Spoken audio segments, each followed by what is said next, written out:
Hi, everybody. Sorry that we're starting a little bit late. The building we were in had a Wi-Fi shut down, and so we've walked all the way across to the other side of campus to a different set of offices we have to do the office hours. I hope you all are great. As usual, if you post to the discussion forums during the office hours, then we will answer those questions. You can also use the Google Chat if that's working for you. That's kind of over here. Both Sazi, who's working on the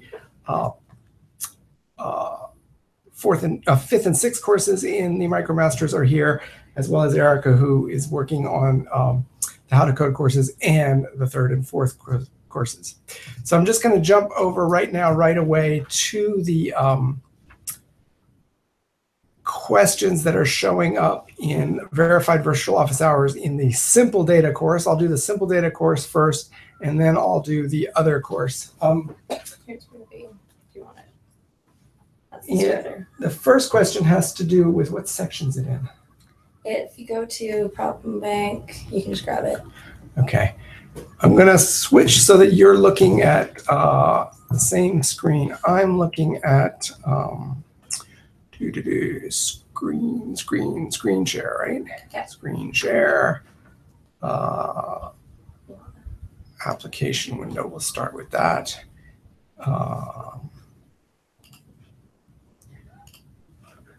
Okay, so now everybody's looking at this, and I'm going to go to Problem Bank, and it's movie. Which one is it? Movie starter? Movie, yeah, they're actually both movie. Starter or solution, whatever you want. And oh, now I'm going to have to switch to a different window. So I got to go back over here.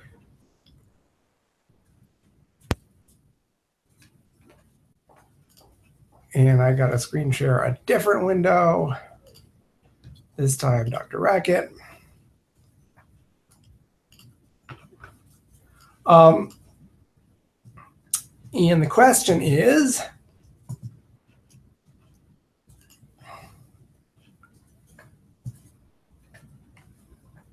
one question, in the exercise Compound P1 movie, I think we should consider the case where the year of release is the same, right? So now let's go here.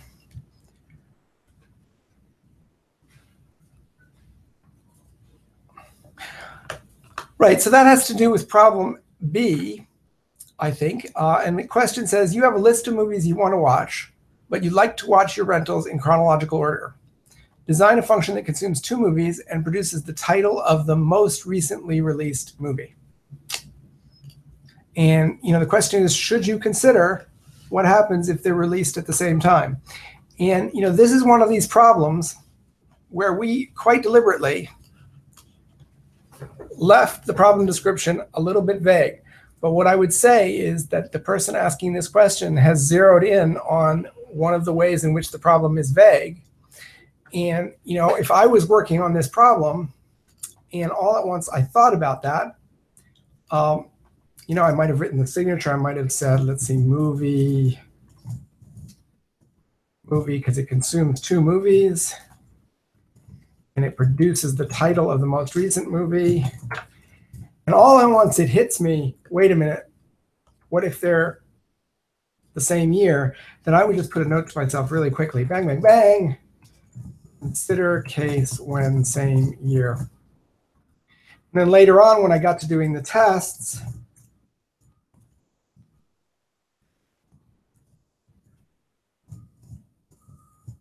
I would be sure to put in a case where they were the same year. Because the key thing that the recipe is trying to do is help you spot ambiguity, and when you spot it, help you remember to resolve it. So that would be my answer about that question. That's a great question. Let's jump back over here to Okay, and then Andrew, Reality Distorter, has a bunch of questions about representing types as data. And what I'm going to do is I'm going to jump over other stuff and save that, as I usually do, for the last part of the office hours. Now let me screen share a bit differently. I'll stop screen sharing. Then there's a question in the complex data course that has to do with the timeline of doing the final project. And since that's really a question about a very specific student in the deadlines of the project, I think what's going to happen is Erica is going to answer that question offline. We're both going to try to make it more clear, and also Erica is going to answer the question offline. But I would just say for everybody who is listening to these office hours, part of the requirement in order for something to be, a MicroMasters as opposed to an ordinary MOOC, is that there be, a significant and rigorous assessment at the end of the courses. And oftentimes that takes the form of a timed exam. So if you sign up for the verified track to get the MicroMaster certificate, you're going to get these more rigorous assessments. You're going to get the, the grade and the certificate that comes with that. But be sure to take them very seriously, because when they say they're timed, they are timed. edX believes, and you have to sort of see where they're coming from, that timed assessments are more rigorous than untimed assessments where you have time to go ask friends. Not that we're suggesting anybody would do that, but edX wants us to do very rigorous assessments. And we want to do them as well, so that when people get a MicroMaster certificate, it really means that they passed a university level program in this subject matter. Let me just jump back over and see if anybody has updated topics.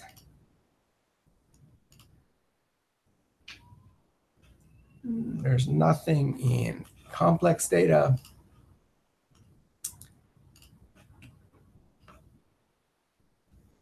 And in simple data, we have the question about the representing type comments. So what I'm going to do is change my screen sharing again. Screen share, Dr. Racket, share, and we'll go here.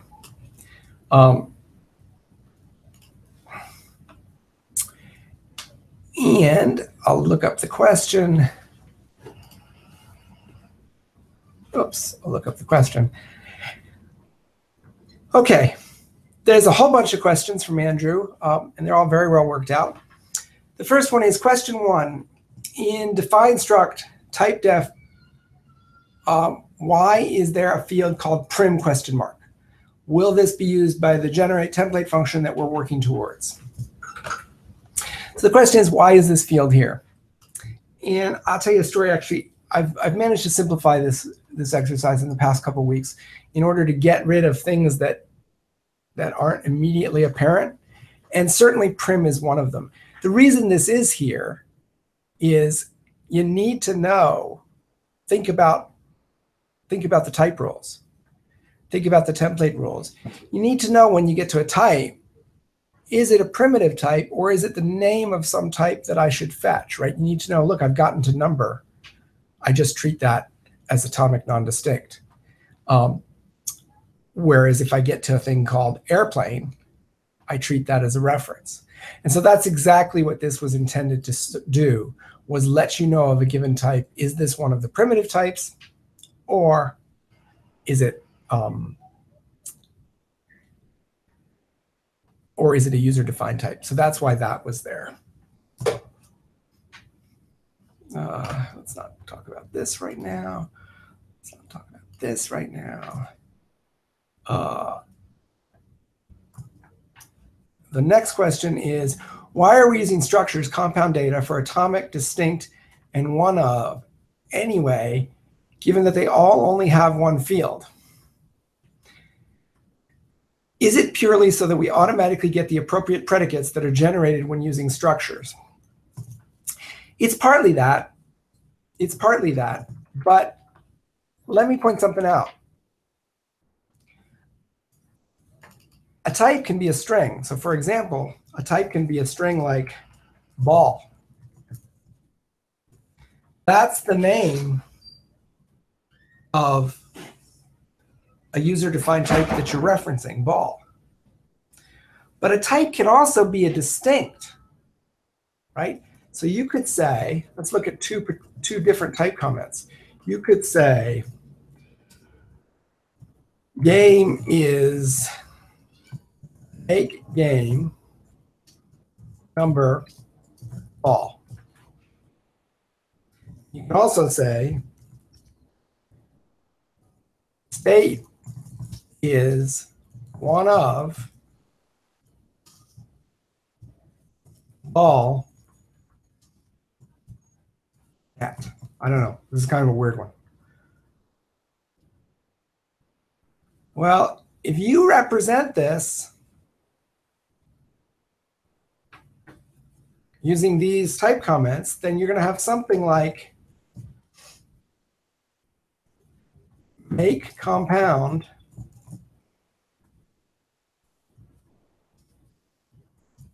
list number ball. And if you represent this using our representation, you're going to have something like make one of list ball net.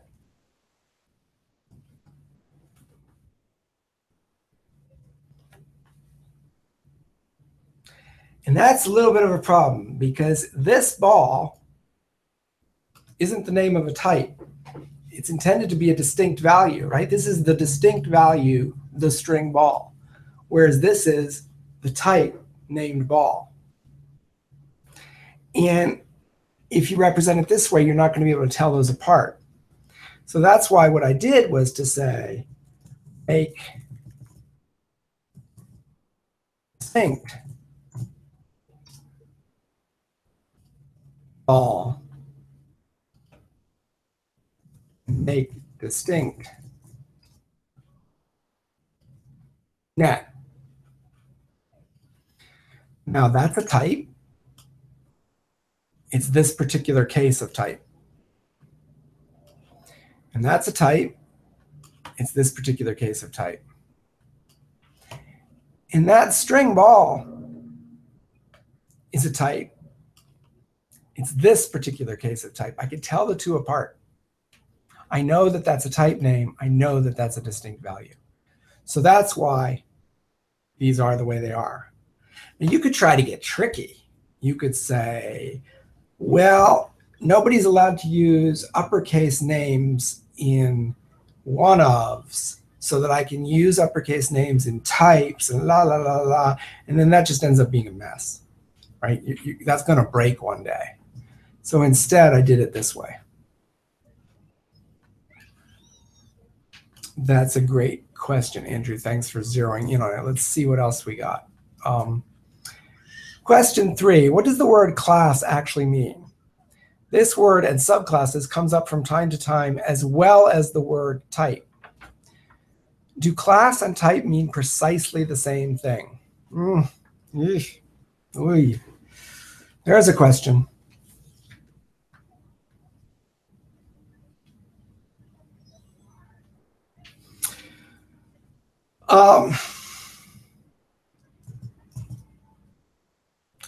Yeah, there's a question. Look, the real answer is complicated. In object-oriented programming, there's a technical term called class. And the first thing I want to note is that we're not talking about that particular sense of the word class. So set that aside. The way we're using class in this course, and particularly the way we're using subclass, is to say, look, a given type of data has different subcategories. So in particular, in a one of, one subclass is the distinct value empty, and the other subclass is data that matches that form.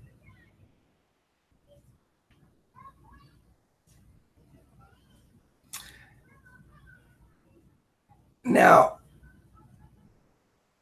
the way we're using the word type, these are always types. But in programming languages that have a thing called a static type system, you can often have a subclass of data that you can't quite represent as a type, because the more general concept of subclass, can say things that many programming languages type system can't say. For example, you could sort of, of course, you can totally understand this idea. But most programming languages type system won't let you call that an actual type. So the way we're using the word class, it's a bit more general of a notion than type. The way we're using type is as a technical term, meaning exactly what I said up here at the beginning of this file. Everything after is always a type, and everything after one of these dashes is always a type. So it's more of a syntactic notion in some sense.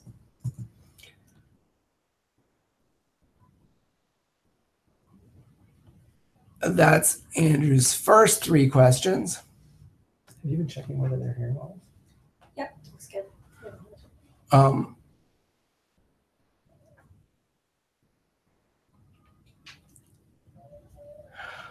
So here's another rushed question. One of the data types not considered yet while addressing how to represent type comments is intervals. I gave a little thought into how we might represent intervals today, and the following was what I came up with. What I'll do is I'll pull this over into Racket. Andrew wrote a whole bunch of nice code here. Let me get it over here.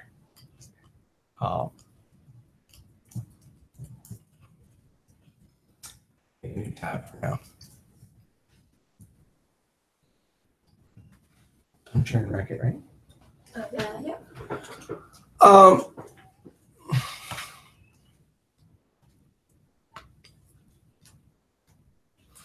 So the first problem that Andrew's trying to address here is how you deal with infinities, okay? And he's come up with a nice type definition for doing that. It says boundary value is one of number or false, where false kind of means it's unbounded. This is a good way of doing it, but it's not telling you which infinity it is. It turns out that to do you a favor, what's it called?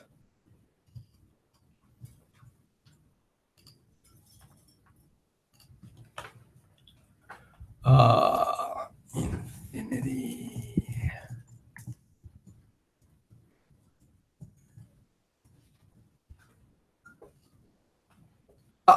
There it is. Yeah, it's very complicated. Numbers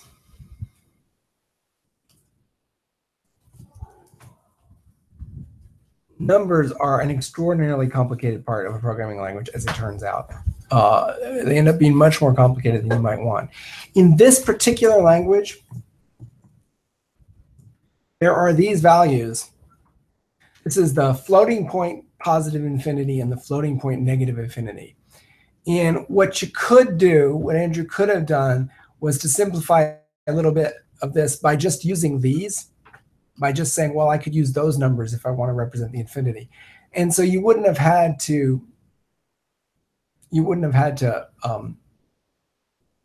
have this more complicated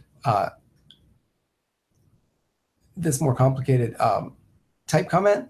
If I did do this type comment, I think I would actually make it represent both. And now there's a second thing called a boundary, which is the boundary value and a Boolean, where the Boolean is telling you basically, is it a square bracket or a closed parenthesis? And then, in part because of the complexity of the infinity, Andrew's starting to represent actual types of numbers. Here, I probably wouldn't have gone that far. If you get into representing actual types of numbers, you might want to go back and think about whether the language will do it for you, because the ground gets pretty complicated pretty quickly. But this is perfectly reasonable. What this does is it's going to let you represent natural, which is a type that we believe exists, even though BSL probably only thinks that integer exists. So let's just look at some examples. Oftentimes looking at examples is the best way to know whether a data definition is reasonable. So number 530 it's a number. That's this part. There's a square bracket of 5 and a round bracket of 30. Natural greater than 13, there's a round bracket basically because it's greater than of 13.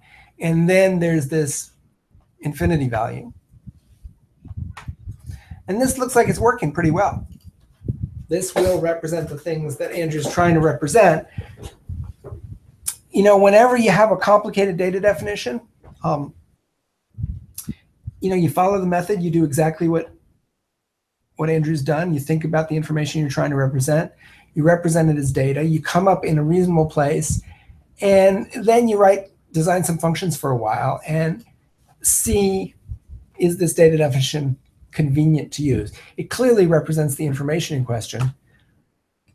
How convenient it is to use will sort of depend on what happens when you write the first few functions. But this is a reasonable way to proceed. And you could kind of build up to the full richness of the kinds of types that we're writing. The single biggest missing piece, I guess, is the numbers. So Andrew's done good work for everybody here. Let me go back to the questions. That's the last question. So let me check. Well, let me refresh and see if some more questions have come in. I don't think we have any, but Sassy can address the questions about software engineering from last time that we saved for. Okay, so what we're going to do is turn the floor over to Sassy, who's going to talk about the 5th and 6th courses in the MicroMasters and kind of what's up with them. Questions we got last time that we didn't answer because Sassy wasn't here. So. Yeah, questions we got last time that we didn't answer because Sassy wasn't here, and here she is. Do I need to change the screen sharing or? Yes, hang on. You're just going to talk, right? Yeah, I'm just going to talk.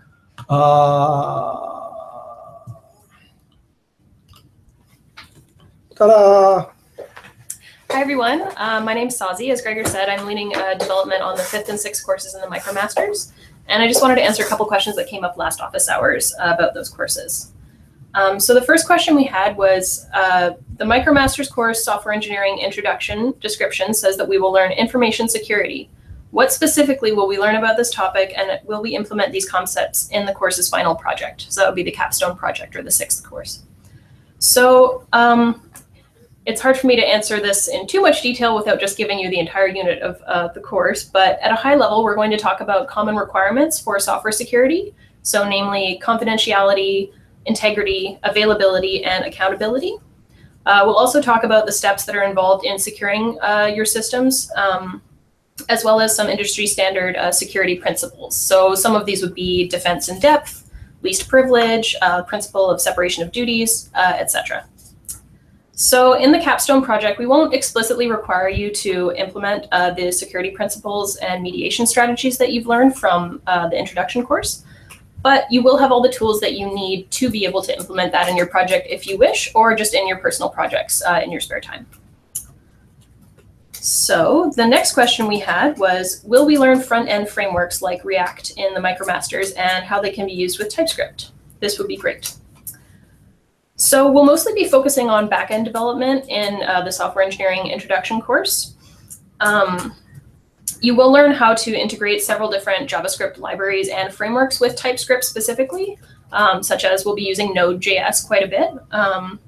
We won't go into a whole bunch of detail on front-end development, but using these front-end frameworks is quite similar to some of the back-end frameworks that we've been using. So you should have everything you need to be able to use things like React or like AngularJS in your programs.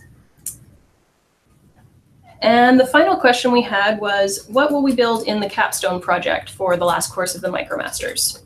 So I'll just give you a brief summary of the capstone project. So it's based off of using data from a university. And here's the description. So a university is a big place and involves a large number of people doing a variety of tasks. The goal of this project is to provide a way to perform some of the tasks required to run a university and enable effective querying of the metadata from around campus. So this will involve working with courses, prerequisites for students, past course averages, room scheduling, and timetable creation. So the project will be split into several sprints, mainly involving server-side or back-end development, as I was saying earlier. And we'll be using Node.js, TypeScript, as well as a set of strict packages and libraries for that. So you will be a little bit restricted in terms of the packages and such that you can use, just so we make sure everyone's developing their project kind of on the same page and using the same tools. So I think that was about it for the questions about the 5th and 6th courses on the MicroMasters. And feel free to post more questions on the discussion board if anything wasn't answered there. Thanks. Okay, I'm back. Thank you, Sazi.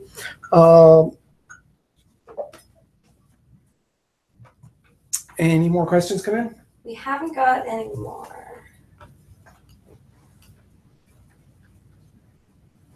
Do either of you want to talk a little bit about the career development series? Oh yeah, for sure. I'll just pull up a chair. So you all should have gotten an email yesterday about the launch of the career development series. So there's a video you can watch to meet Rob and Alice, who are your two guides to the series, and they introduce themselves. Both of them are, Alice is a student who's just graduated, and Rob is a student about halfway through the UBC version of the program. And the career development series kind of has two parts. One part is we're going to walk you through interviews and how to build a LinkedIn profile, and pretty much just how to get the skills you need to get a job in the industry. And the second part is Rob's actually going to go to Hootsuite, which is the company that we've partnered with, and he's going to ask your questions to real developers working at Hootsuite. So that means there's an opportunity for you as verified learners to submit your questions to the people at Hootsuite that we're going to talk to. And I think we're talking to people at all different levels of the company. So recruiters, developers, someone higher up in management, I think someone who's a newer employee. So any questions you have, you should submit there. And we're going into film that on August 1st. So you have about a week, week and a half to submit those questions. So you should get on that if you're interested at all. There's a discussion post. If you go look at that email, you got all the details are there. And yeah, we're really excited to be sharing the career development series with you. We've been working on it for a really long time, and there's some really great content. We've been listening to everything you've been saying about what kind of career resources you really want out of the program. And so we're hoping we can get even more of your feedback and really just shape it to be exactly what you want it to be. So yeah, that's all I've got to say. Back to Gregor. Okay, a little bit of round robin. You know, I do know that we have actual viewers logged in and watching us live.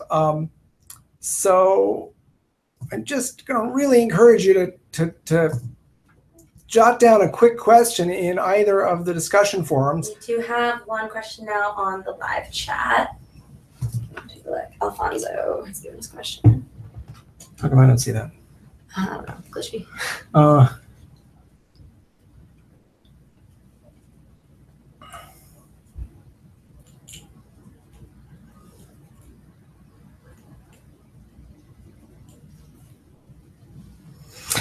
Okay, so Alfonso is asking a question about Space Invaders, and he's doing his 2-draw Big Bang option. And he's talking about how his model attaches many functions in a recursive way. And he describes it as being not perhaps as clean as he might have hoped that it would be. And talking about how he only uses the primitive place image, but his model does work. So that's always a good start. Without seeing his actual code, I have to guess a bit, but let me guess that this is what's happening. In a game like Space Invaders, you've got different kinds of objects being drawn, different kinds of entities being drawn. So you might have a list of asteroids and a list of missiles and a single spaceship, or maybe even multiple spaceships, who knows. But let's for a minute just assume that it's a list of asteroids and a list of missiles. Now what place image does is it takes an image and it puts a single object, a single image on the background image at a certain place. And so if you're drawing, for example, just the list of asteroids, it's kind of simple. You end up with, using the list template, you end up with a simple recursive function that goes down the list, each time placing the first item in the list on the result of the natural recursion. And it's a thing of beauty, right? It's the thing that the list template most wants to do for you. We'll see in part 2 of the course that it's a thing called foldar.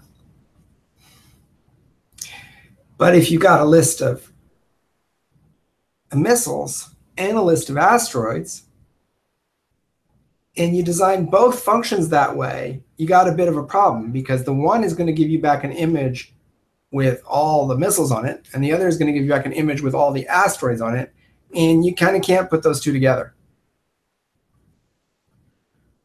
So what you kind of need to do is make one of those functions, in some sense, bottom out to the other, or one of those functions come first. Maybe first you take all the missiles and you put them on the background, and then you take that and you call it the background, and you put all the asteroids on it.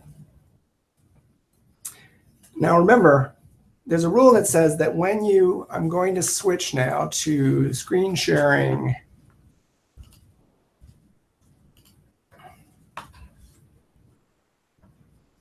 Yowzer, that's not what I wanted to do. I'm going to switch to screen sharing that. Well, let's see, I'm doing this function. I'm going to take something like game state to image. Render entire game state. Okay? And there's going to be some check specs, of course. And the initial template was going to have been something like define render GS, and I'd have copied the template from game state. So I would have gotten something like ... fun for LOA, that's the asteroids, game asteroids, yes. But fun for LOM, game missiles, yes.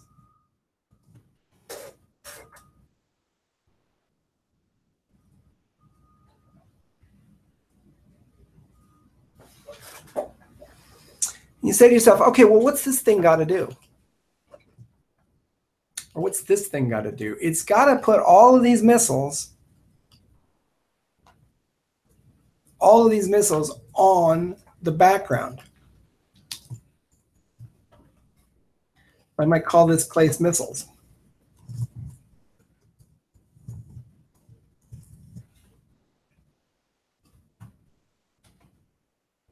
And now I do a wish list that says, oh, I'm going to need a function that consumes a list of missile and an image and produces an image. Place all missiles on image at their proper position. It's a wish list entry.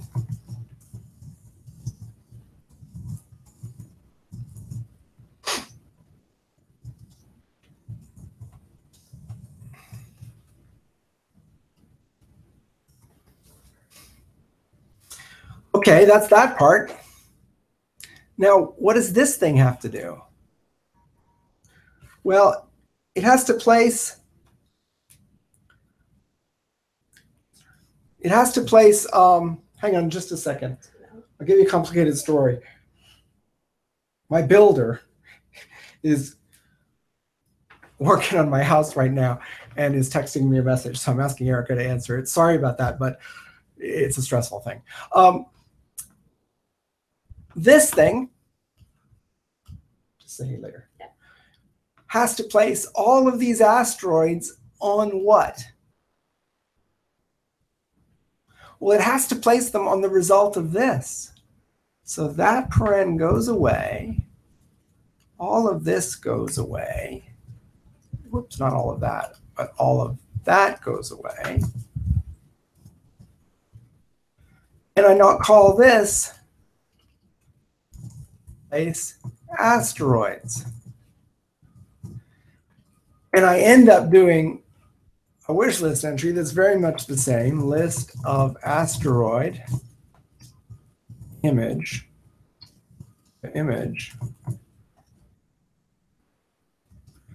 Place all asteroids on image at their proper position.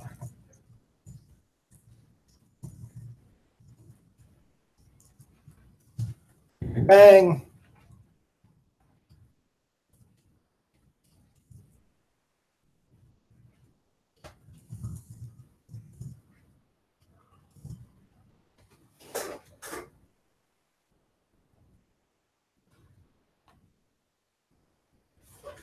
And there you go. That's going to be a nice structure. And notice the thing about this structure is if somebody comes along and says, you know, actually there's a third kind of thing too, then you can just add that. Now there's a different way to get to this exact same place. Let me just talk about that.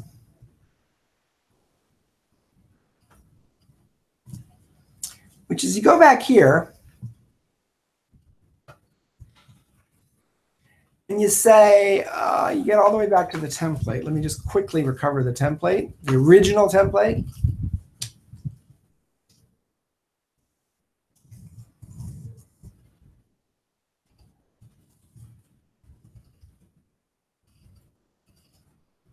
Excuse me.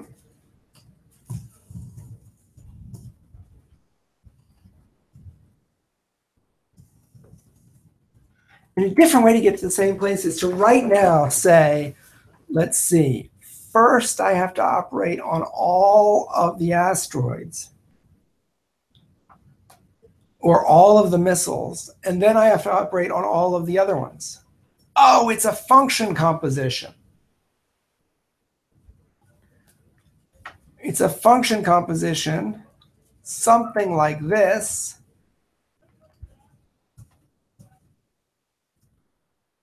Where I do fun for LOA on all the asteroids on the result of this function. Oh, and this function is going to need a second argument too, MTS. And then, of course, you end up doing the exact same two wish list entries. And you name these functions the exact same names.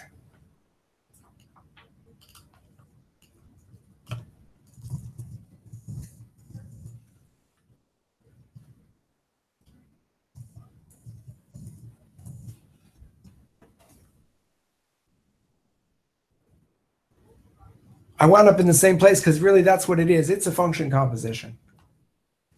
You got to put all the missiles somewhere. You got to put all the asteroids somewhere. And the somewhere that the second function starts out with has to be the result of the first function. We have a couple more questions. So that's an awesome question, Alfonso. Thanks for asking. Okay, the next question is from Christopher.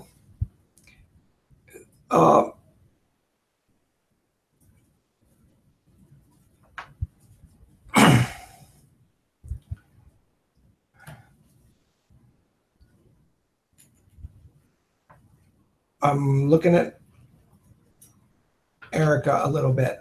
So let me tell you Christopher's question and talk about it. You know, Christopher is saying that I've mentioned in the lectures that we avoid premature optimization, and that coming from his math stats background, he has limited algorithm coursework, and he's wondering how much we will get into algorithm design analysis in the MicroMasters. So let me talk a little bit about this, sort of where we come from, what our perspective is on this.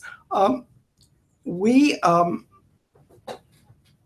do a little bit in this course of complexity analysis. We talk in part 2 about avoiding cases where you've got an exponential performance problem, but we don't talk about it a lot, and here's why. There's lots of evidence to suggest that people are usually not that good at understanding what part of their program is slow. And it's also clear that sometimes what you have to do to make a program run faster is to make it harder to read. So if it's not clear that you're going to guess the right part to fix, and it's going to make the program harder to read, then it's a good idea not to do the optimization until you're sure you know where to do it. So that's just a basic principle. There's a guy I worked with years ago who used to say that premature optimization was the source of 95% of the bugs. And he was maybe a little bit exaggerating, but he really wasn't entirely wrong. So what you do instead is you design something simple and clean, and then you use performance monitoring tools to see where the time is going and see if you can fix that part. Now, all of that said, especially when you're operating on large data, there are some times where you need to upfront say, okay, well, actually, this is going to be exponential, and exponential is never good. And so we do talk about that some in this course, just to give you a sense of what that might be like. We've chosen in the MicroMasters to not spend a ton of time on algorithms. There's some very good algorithms courses available online. But what we know about entry-level positions is that those don't tend to involve doing a lot of algorithm design or algorithm analysis, or data structure design or data structure analysis.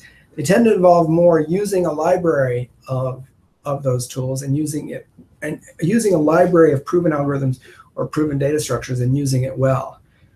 So we sort of felt in the MicroMasters, as we were trying to design something that really would get you to be able to do well in the kinds of jobs that you would get with just a MicroMasters.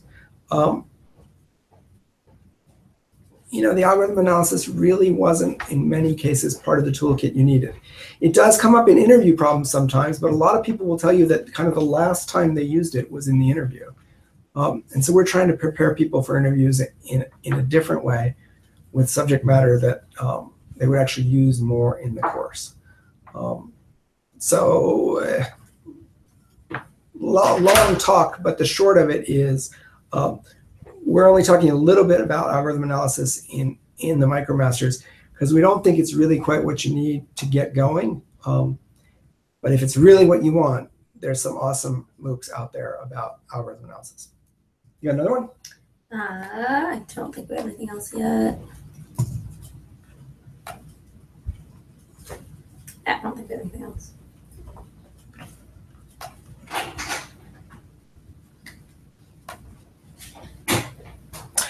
Okay, well, with no more questions, I will wrap up. I know it's summertime, it's almost August. It's not entirely surprising that maybe we're not getting as many questions as we got earlier in the year. I suspect when we get to September that will change. But really, post on the forums and post the questions. We're trying to do these office hours so that the verified learners kind of get the level of support that you would get if you were here at UBC. So I'm happy to answer as many questions as come in. Don't be shy about asking, what you think might be the same question. It's not the same question to you, and I enjoy talking about them. So ask away, and I guess we'll meet again in a couple weeks. My vacation's all used up for the summer, so we'll meet again in a couple weeks and take on a bunch more questions. And till then, have fun. And again, for the career development series, send us any questions you have about, starting a first job, interviewing for a first job, what different companies are like. One of the goals of the career development series is to kind of give you some of the same support that our co-op students here get to prepare them for their first work stint. So we'll see you in a week. Well, I'll see you in 2 weeks. Thanks. Bye.